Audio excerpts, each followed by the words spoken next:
Welcome to Game On with Grace, where we're not just talking cricket wins and losses, we're talking off-field antics, guilty pleasures, and the drive that never quits.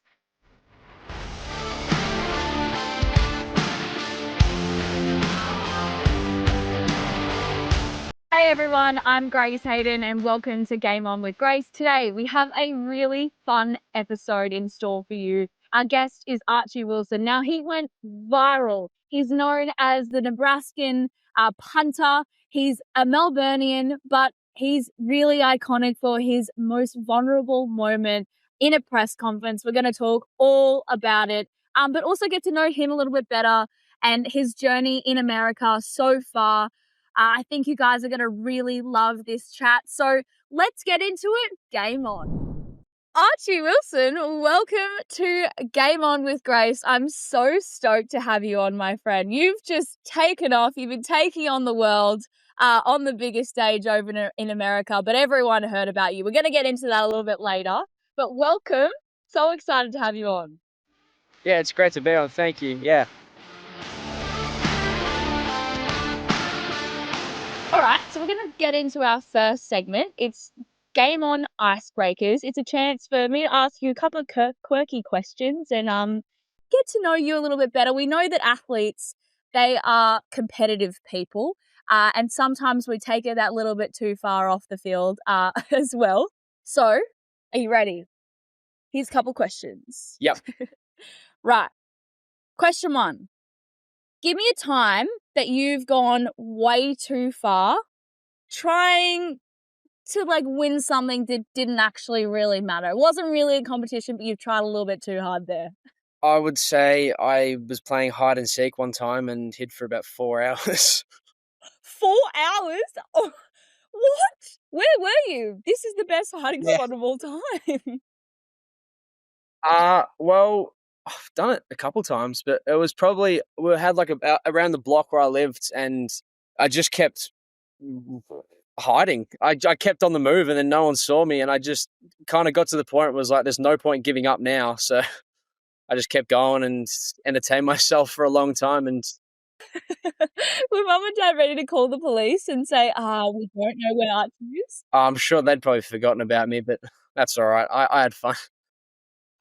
Well, that's the main thing. I love it. All right. Who's the most competitive person in your family? Me. It's not even close. I'll get competitive over pointless stuff. So my parents will get, they'll get annoyed at me because I got 2 younger brothers. So I naturally normally beat them at most things anyway. So sometimes I might take it to the next level. But yeah, I'm definitely the competitive one out of the 3. Oh, did you take after one of your parents? Is mum or dad competitive as well? Or were you just the rogue competitive one? I'm not sure. I mean, I'm sure that they're pretty competitive, but I don't know. I don't really know where it comes from. I've just always enjoyed winning things and not losing things. So I've calmed down a bit as of lately, but growing up, it used to be if it was the end of the world if I didn't get my way. We're going to get into the nitty-gritty. Human Behind the Hype is our next segment. It's where our audience gets to know you a little bit better off the field, behind the helmet. Yeah, I love them a lot. Yeah, I got 2 little brothers and my mum and dad, and yeah, that's the tough part about being here. I love them a lot and I miss them, but it's I mean, they know this is what's best for me, and it's good. I can still talk to them plenty over the phone, and they're coming here to see the first few games, so I'm looking forward to that. Cool. Thanks, guys. Great meeting you all. You had a viral moment recently. You were absolutely everywhere, all around the news. You were in a press conference. It was the day before your 19th birthday. You were around 15,000 kilometers away from home. And you had that moment of vulnerability and you touched so many people's hearts all around the world. But I want to know about that moment specifically first. What was running through your mind? Can you relive it for us for just a second? Well, when I first got asked it, I kind of started to answer, and then I hadn't really been homesick at all or missed him at all since I got here. And then it just kind of ran through my mind and I was like, oh, yeah, hang on. And then it got me for 10 seconds. And then as soon as like that 10 seconds was over, they kind of like ended the press conference. And at first I was like a little bit annoyed because it was my first one and I wanted to keep going and answer questions.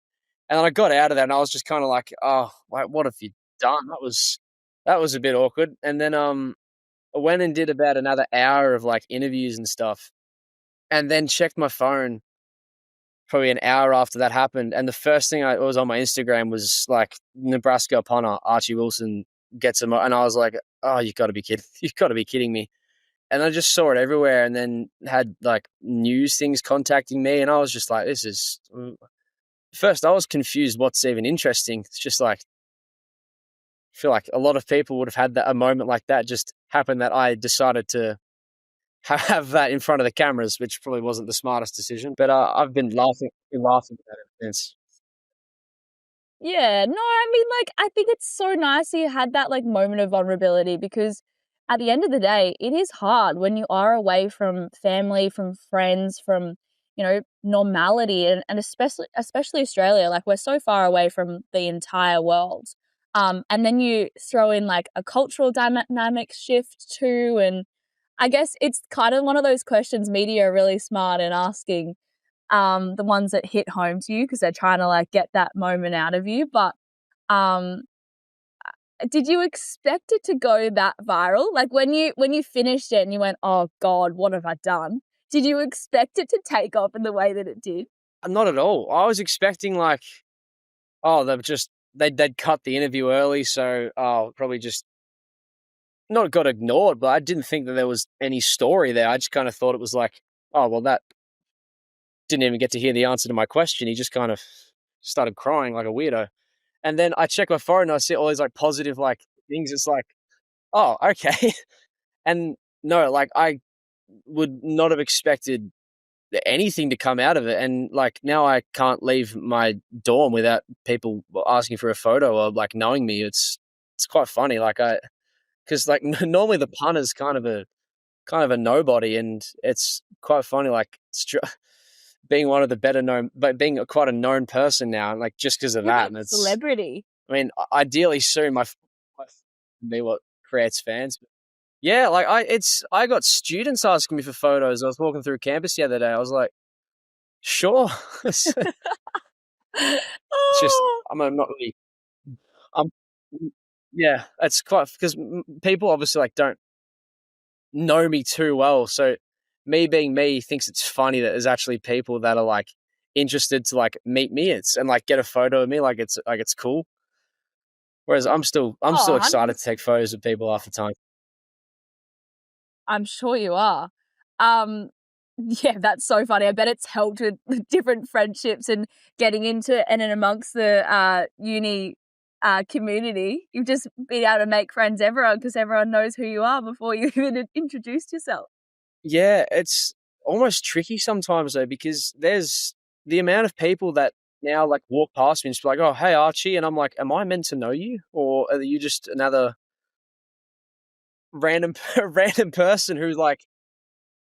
Well, not yeah. It's tricky, and then yeah, but I've had people like follow me to class and like like leave notes at my door where I live. Like it's yeah, like some of the stuff actually sounds like kind of creepy, but it's quite funny. Like half of me is like, okay, I'd like to walk somewhere where I don't get recognized, and half of me is like, yep, I think it's, and half of me is kind of like, yeah, this is pretty funny. This is kind of cool. Well, I mean, if you're going to make it into the NFL, you got to get used to this. You're going to be the next big thing.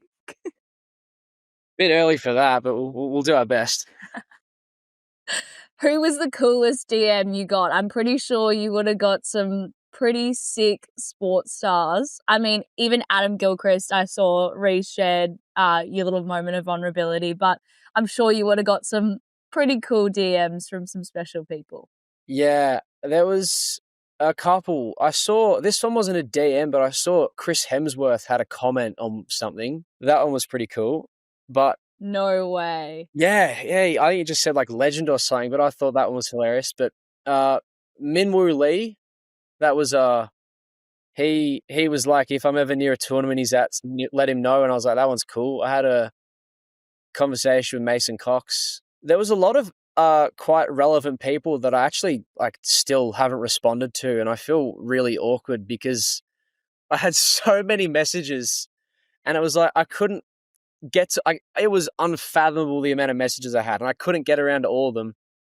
And then it got to like 4 days later, and it was like, oh, I can't respond now because then it makes me seem even worse. Oh no, so you've ghosted some people. Yeah, and I've had a couple people like message me and be like, oh, haven't you gone Hollywood now? It's like, no, I promise you I haven't like actually been able to, like, it was so many, and I haven't responded to so many since, and I actually feel horrible because I'm normally someone who's like, all right, I respond straight away. Like, there's no point not talking to someone, and now it's like I feel awkward to respond to people now because it's been so long. I think they'll understand. Maybe. It's been a month, so. Yeah, righto. Well, I think we got to know how this journey started for you in American football. Obviously, it's not a big sport here in Australia. There's different pathways to get over there. But when did you decide, I want to take this on?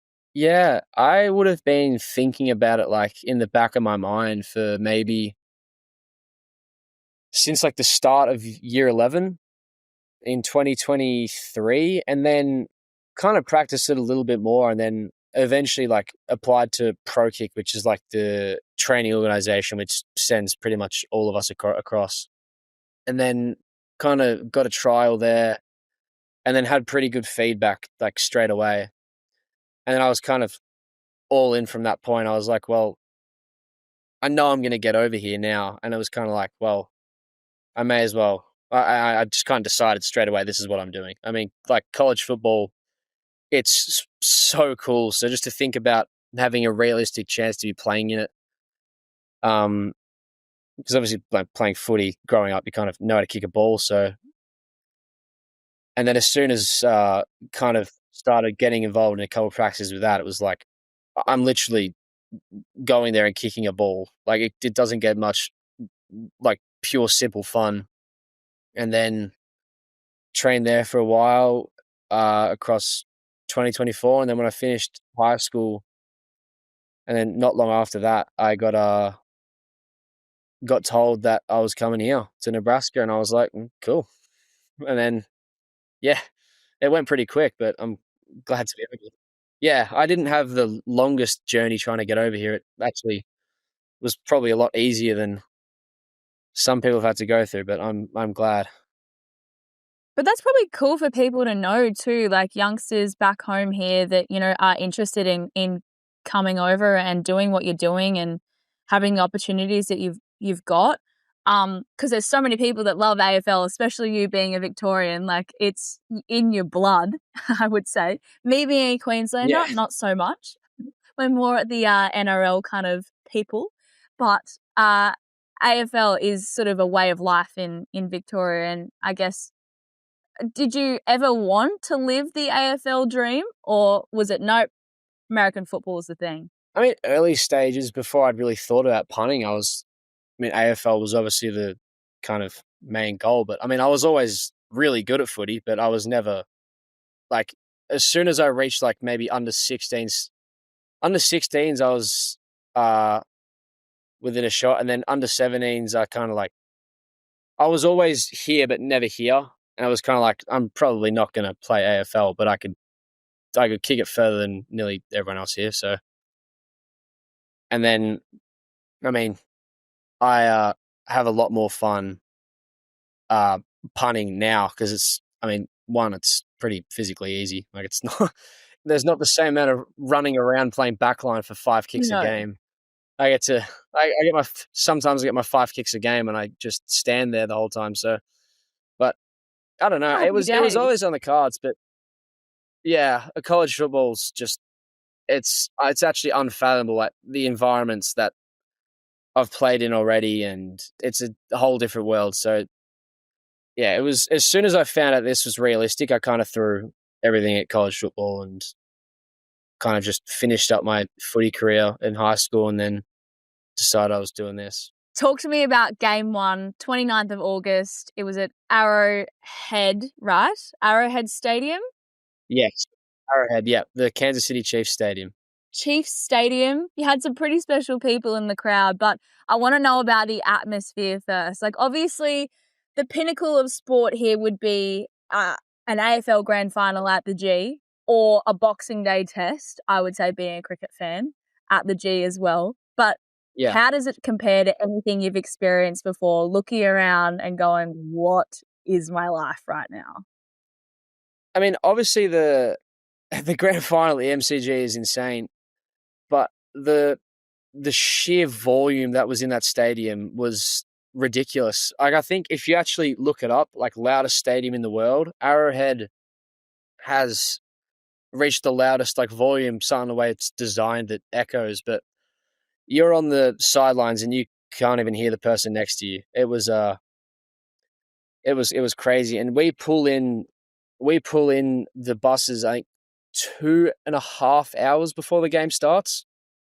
And the car park there is so ridiculously big, it's not funny. It was just filled with tailgates and people cooking food and hanging out like hours and hours before the game starts. And then you go in there, start warming up, and it's like 50-60% full, and it's still ridiculously loud. And then we go into the locker room 25 minutes before the game starts. And then when you come back out and every single seat is full, and it was turning to nighttime, and it's the way that the fans here sort of do every tradition, and they really get involved. They're not like, no one just sits there and watches a game. They're going crazy the whole time, like whether it's a chant or a song that comes on or any form of dance. Like there was one stage where they had the wave going around the stadium, and then they played the YMCA, and I'm on the sidelines and I look up, and literally every single person in the stadium is doing it in sync. And I'm like, now, firstly, this is extremely random, but secondly, like, it was really cool. And then when I go out there, like, you onto the field, it's weird. You don't even really notice the crowd at all. Like, you know that they're there, but because there's so many of them, it's almost like less sort of intimidation than a smaller, Sure. intimate environment, because the sheer number of people, it's almost like they're not even there. It's so loud, it's a blur. It was ridiculously loud. And then the last play of the game was one of the most impressive things I've seen. One of our teammates, Malcolm, got an interception basically to win the game. And that was up there with the loudest moments I've ever heard before.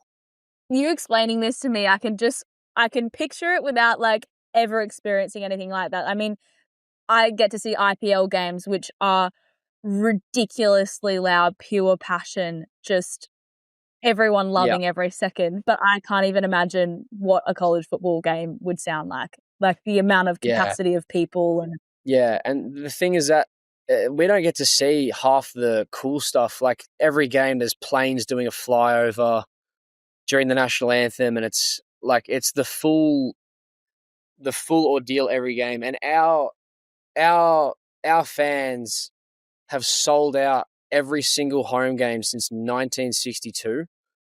So no matter the game, so on the weekend we played a school which is not quite a high profile school. Each year we play a sort of a lower division school that gets a game against a big school, and it was an 11 o'clock in the morning game, which was never really going to be close, and they still sold it out. 86,500 people there for an 11 o'clock game that was never going to be. What was it? That was probably the smallest game that we'll have for the year, and it's still sold out. It's unfathomable, the pure passion that they have.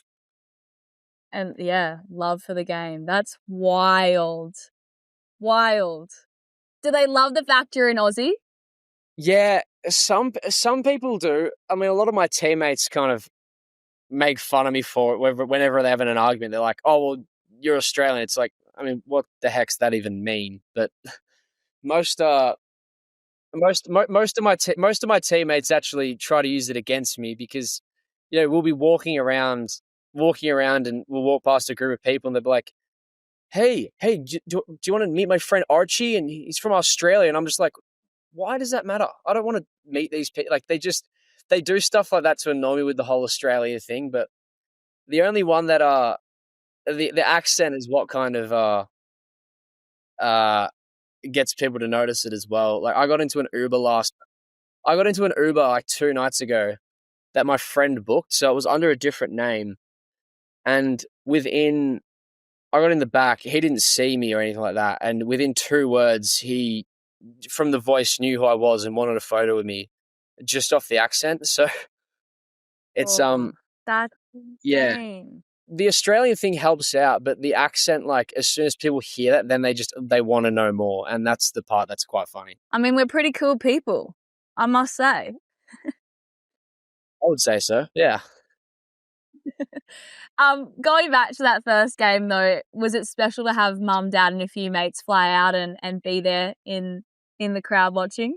Yeah, it was cool. I mean, I didn't expect my mates to be there. I knew that my family were coming, but I mean, regardless of whether or not I was playing, they thought it was awesome to just be in the be at the game at all and just see it. So, I mean, it was my first real proper game to be a part of too. So it was quite interesting that we all got to experience the first game together. It just happened that I also had a bit more responsibility during it, but yeah, it's a lot of fun, and it was cool to have.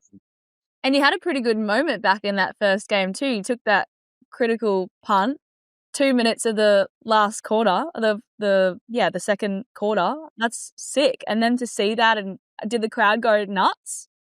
I don't know. I didn't really pay much attention to the crowd as I was going out there to hear what they say, because I didn't really, I knew the situation of the game, but I was just kind of looking at okay, this is where I'm kicking it from. That's where I have to kick it to. So I didn't really it was only till after the game where I watched the kick on the TV, recording, and realized how actually important that one was. It was we're up by 3 with 2 minutes to go. I didn't realize that if I stuffed that up, the game could have actually gone a slightly different direction, but gone the other way. Yeah, I mean, I trust our defense to win that no matter what I do. But yeah, it was an okay game. I had a couple good moments, but I was happy that it was enough to get our team the win, of course. Yeah, and not a bad place to debut. I mean, no, Chiefs definitely home not. ground. Have Travis Kelce, Taylor Swift, all the guns in the building. Did you know, or did you find out after? No, I was warming up and Patrick Mahomes was just on the sidelines.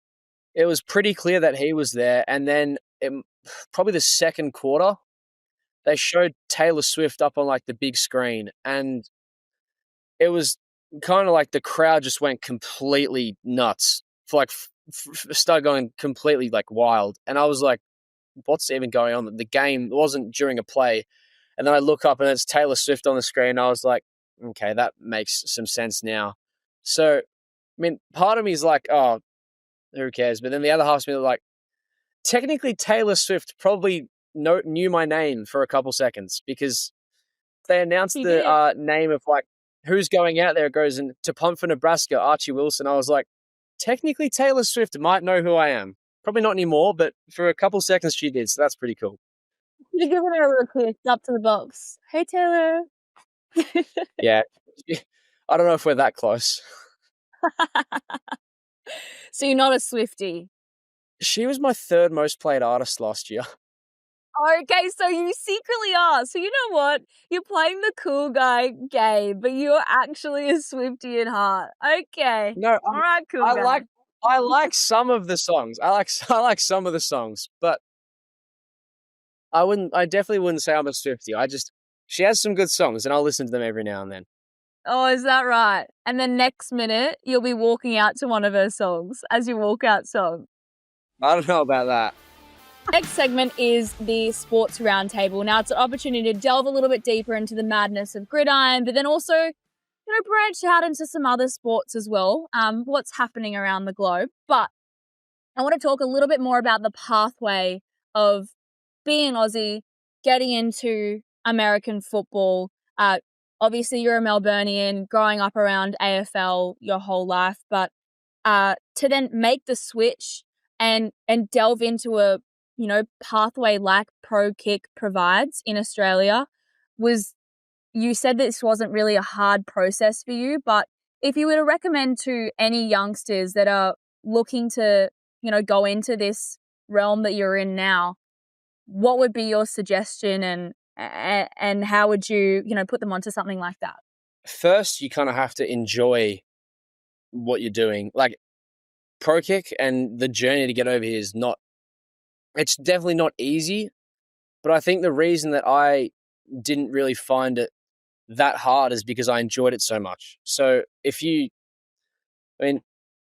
I was enjoying it. Like it might have been physically difficult and a lot of work, but I think the fact I was enjoying it just made it a whole lot better. But I think like playing footy, you grow up kicking, like we have the natural kicking swing and all that. So like it's very similar to punting. There's obviously a few differences because like you're kicking it off 2 steps a lot of the time if you're doing a spiral, or it's a slightly different shaped ball, but like it's really easy to learn but hard to master. So like it's very easy to get good, but it's really hard to get consistent with it because it's the ball's a lot pointier. It goes wrong a lot easier. So I think that if you already know how to kick, like you already know how to swing your leg, you've just got to, trust and actually work hard on all the technique stuff. And then like I'll still go out there and I'll have plenty of kicks that are not very good. But I think if you just enjoy it and make sure that you're doing something you want to do, then you're going to be okay because you're going to be willing to go work and get better at it every time. And like realize what you're actually getting yourself into is real. Like it seems like it's this almost like fantasy type of world where it's like, hey, you go practice kicking a ball for a bit, and then eventually you're going to be moving across the other side of the world and playing in front of ridiculous crowds and training and being teammates with some of the best athletes there is. So I think you've actually got to like grasp what you're actually doing, because it didn't even feel real to me really until you get here and you start doing it in such a professional setting. So yeah, Pro Kick, I don't have one bad thing to say about Pro Kick. I think that they do the best job that anyone could do in making such a good transition and actually training you to become the best version of yourself with punting. So I think I would recommend, even if you're not 100% sure, go down to Pro Kick and just give it a crack and just see what you think, because I started off just with a cheap ball from Rebel Sport, just having a kick around, then now I'm playing over here on the other side of the world. So it can happen if you actually just put your mind to it and enjoy what you're doing. Did you enjoy watching it growing up? Was it a sport that you've always been interested in, or was it just something you kind of like picked up and went, I'll give this a crack? I could watch most sports. Like I enjoy watching sports. I would say I wouldn't say I watched it frequently, but I had a decent grasp of the game. But the last year and a half to 2 years, like I watched as much as I could have. And that's like the misconception like my teammates had of me when I got over here. They were thinking like, he has no idea what the rules are. He doesn't know the game. It's like, guys, like believe it or not, I did actually watch and learn the game that I'm going to be playing. Like, it's not. Yeah, it's not just a fluke that I'm here. I haven't just like magically appeared from down under. And now that I have like a vested interest in it, and as soon as I realized like, hey, this is actually something that you might do, I got really into the actual sport, even the stuff that had nothing to do with punting. So, and that made it a lot more exciting to me to kind of like know what I was getting into. And even on the sidelines at games and watching other drills at practice that don't involve me, like I still enjoy watching it. Like there's people who would pay to watch practices like this, and I get to be a part of them. And it's good that I actually understand what's going on. So I think I watched a fair bit of the sport before I came over here. Now, this is a cricketing, based podcast. I like to say it's the glue. We talk about all sports, but cricket's really the glue. It's been a big part of my life, and obviously it is my whole life now. So it's our glue. Were you a big cricket fan growing up? Surely. I played cricket until early high school. I played it in the fifths team for my year 12 year. It was a bit of fun, but I actually wasn't bad. I enjoyed cricket. I always whenever my teammates like mention baseball or anything like that over here, I just say yeah, but it's just not as good as cricket, is it? So it's so true. Hey, like baseball's great, right? But I don't understand the concept of why most balls are fouls. Like you're sitting there in the crowd going, okay, I'm ready. I'm ready for this ball. And then it's foul. You're like, oh, that's kind of a bit dead. At least it's cricket. It can be uneventful. Sixes, fours, like there's always something happening. Even if there's just like a one run on, like it's still entertaining. Yeah. I was actually, believe it or not, at dinner today about an hour and a half ago. I was chatting with one of the strength coaches about cricket, and they were like saying like they couldn't grasp the fact that a test cricket game goes for 5 days. And they were saying, is there a shorter version? I'm like, well, yeah, there is, but like it's 5 days of entertainment. So it's like it's a bad thing that it goes for that long. It's strategic. You should be really like if you were to sell cricket to an American to get them on board the bandwagon, what would your pitch be? I feel like I should have done this already. I haven't pitched. Oh wow, it is a hard one to sell because there is on like face value, it does sound quite boring until you explain, like to actually watch it. But I mean, every ball matters. It's not like baseball where you can get a strike and it's like, oh well, you have another 2, or you hit like the sheer value of staying in, but also having to make runs is, it's an awkward one to explain. Try to sell. I'd almost just have to put some highlights on. And I have actually played. Yeah, I've shown the Mitch Stark to James Vince ball where he hits the crack in the pitch to a couple of my teammates and try to stress them how nice this is, and they just have absolutely no interest whatsoever. But there's MLC now, the American Cricket League, and I feel like you could get a few boys along to the game and go, nah, you got to watch T20. I think T20 is the most approachable format for newbies, I would say, because there's always something going on.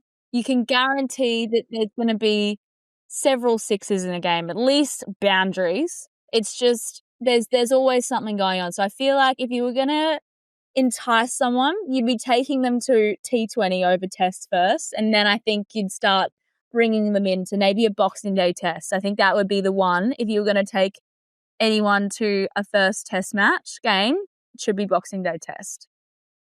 Yeah, it would have to be because, I feel like if I just put them into like a random test match and it's just early stages where no one's made a run in 3 overs and they're just sitting there leaving everything or blocking it, I feel like they just sit there. They'd be like, what the hell are we watching here? And but I think the T20, you are right. There's more highlights. There's wickets more often. There's more runs. So I feel like if I got them to one of those, they might have a chance at liking it. 100%.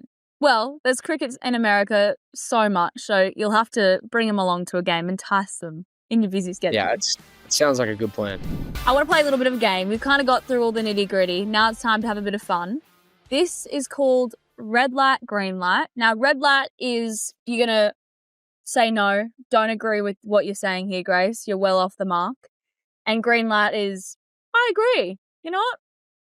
I like that. But you've got to explain why. You can't just be like red light and move on, all right? You got to give me a little bit more. All right. You ready? I'm ready. I don't think you're ready. I'm ready. Okay. American football is harder to learn than AFL. Green light. American football, there's so many really intricate rules, and because like AFL, it's a big open field, and because it's so free flowing, I feel like once you grasp the simple things of like holding the ball, a mark, a goal, and like a ball up, it's actually quite simple. But American football, there's so many intricate things, and like how a penalty moves the ball back a certain amount, or where the ball starts at every play, and the positions, and who's allowed to catch the ball, who's not. Like different numbers are allowed to do different things. There's certain formations that are illegal. It's like, whereas footy, other than 666, people can run everywhere. Everyone does everything. Yeah, it's kind of, it looks a lot messier, but it's a whole lot more simple than American football, because the detail in every play, and every person has such a specific task to do. It's definitely more complicated than footy. So more strategic, you'd say? Yeah, I'd say so. Like each of the, yeah. like every player, pretty much every play knows exactly where they have to run, who they have to mark. Whereas like footy, you could run around for 15 minutes in circles and be doing the correct thing. It's much more free flowing, where it's kind of like you can play a fair bit off instinct. Whereas there is that in American football, but there's still like, there's not as much flexibility as with what you're doing. All right. Kickers and punters deserve more respect. I'd say green light. And I'm going to do this mainly for my kickers, and I'm going to throw in long snappers as well, because they're the ones that start every play.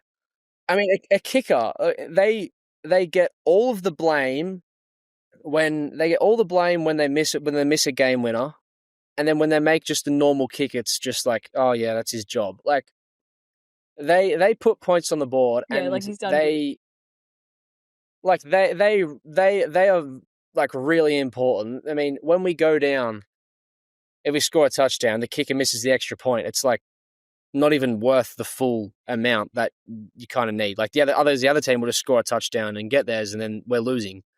Like, it's such an important job that I think just gets overlooked as like, oh, okay, here's our kicker. He's just going to make it. It's fine. Punters. But then if he doesn't make it. Yeah, I feel like they get hated on when they stuff up, but they don't get appreciated as much when they're good. Punters. Yeah, okay. All right. And then punting? Yeah, we get a little bit, but it's like when we do our job, a lot of our job comes down to like, yeah, we got to kick the ball, but our players on the line have to run down there and get to the returner, so he doesn't run back. So it's like, it's a lot more of like a team effort. So I think the punters get a good amount of credit. Like, obviously, maybe a little bit less, and it's tough because I've kind of in the situation where I'm probably getting way too much.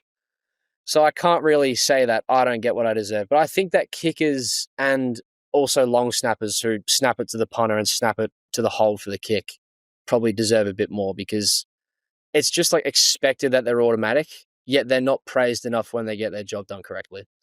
All right. College football is more enjoyable to watch than NFL. Green light. What? Okay, give me why.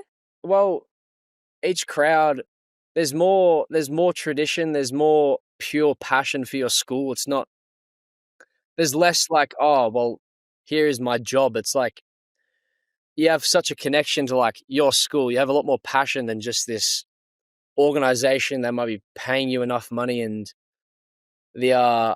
each school is, the difference between school to school is a lot more unique than the difference between like an NFL program to another NFL team. It's like there's a lot more you can kind of be, you can be more yourself instead of just be an organization. and also because the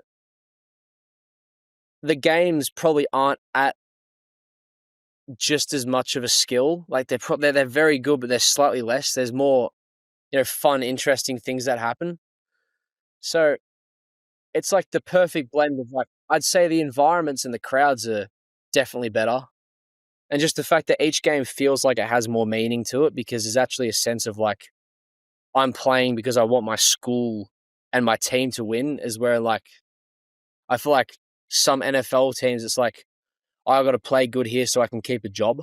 Yeah, sure. I know what you mean. I guess outside of looking in, it's more that legacy piece for people. Like, everyone's invested. Like, it's such a generational thing with schools that people want Yeah. their legacy of their school to go through and win. Yeah. And because there's more people who actually, like, a vested interest and actually go to the school, actually they have a real reason to follow the team. So, I mean, I love watching NFL. I'm gonna give the slight edge to college football. Okay. Celebrations should never be penalized. Red light. Now, Really? Oh my I gosh, think that's big. Because I would say no, because, like, do it for the plot. Like, I would say the green light, it should never be penalized, because it's so entertaining. Like, it's messed up some of the people's in all sports celebrations, but I just think it's entertaining. It adds a little bit of value. now here's what I'm gonna say. I'm not gonna go, like, red light because of, like, inappropriate celebrations like taunting. I'm gonna go, like, sometimes there's just time the time is annoying. It's pointless. Like, Yeah. I feel like over celebrating when it's not necessary is kind of like, what are we doing here? Can we just get the game started? Okay, we get it. It's like, yeah, we get it. When there's a celebration just out of pure, like, adrenaline and excitement, then it's like, that's awesome. But, like, the unnecessary celebrations where it's, like, really choreographed and, like, just taking too long, I feel like there's got to be, like, a time warning. Yeah, So not for like, the you tell that they've practiced. Like, but, like, if I were to yeah, celebrate, okay, that's good. I wouldn't. I feel like I just get, like, excited and just start jumping or something. Like, I couldn't think of, like, Yeah. the real. We need Yeah, I to think it's a address red light of, like, time wasting for the game when it's unnecessary, but a green light to do whatever the hell you. Alright, the first day, Ash's Boxing Day test at the MCG is better than an AFL Grand Final. Red light. Do you know what podcast you're on? I know that this is a cricket podcast. I know, but hear me out. Boxing, like, the AFL Grand Final, it, like, the whole season comes down to that one game. Whereas Boxing Day, yeah, it's a cool environment. It's going all day and everyone's kind of doing whatever they want. But, like, that one day is, in the scheme of the series, like, if it's a 5-test series, right? That one day might not actually have that much of an impact on the game. So I think the pure stakes of an AFL game, I feel like that just gets it over the line. Alright, last one. Australian coffee is better than American coffee. Green light. This is where you're really going to get me offside. Good. We can be friends now. I'm not even, like, a coffee drinker. Like, I've had it before, but how are you from Melbourne and you're not a coffee drinker? That's illegal. Firstly, it's really expensive, but, like, I enjoy an iced coffee. Like, but it actually pisses me off here. Like, the state of the coffees that they have. Like, they don't even put milk in them. Like, they put cream on it. It's, like, flavored and coffee. Like, I had a business class today, and the teacher was talking about, like, her Starbucks and how she's like, I used to go to Starbucks and I would get the caramel de latte brulee with whipped cream and then Oreo crumble and then an extra shot of vanilla. And I'm like, what am what are we doing here? Like, just have coffee, some milk, and then if you want, maybe add some sugar. Like, but yeah, like even like iced, like I'll walk into like this, like in the supermarkets, and even you just see like the bottled stuff. Like in Australia, there's some like nice like iced coffee brands, and I'm not talking like Dare or Icebreak. Like there's some actual nice all ones, and you go here, and everything is just like vanilla,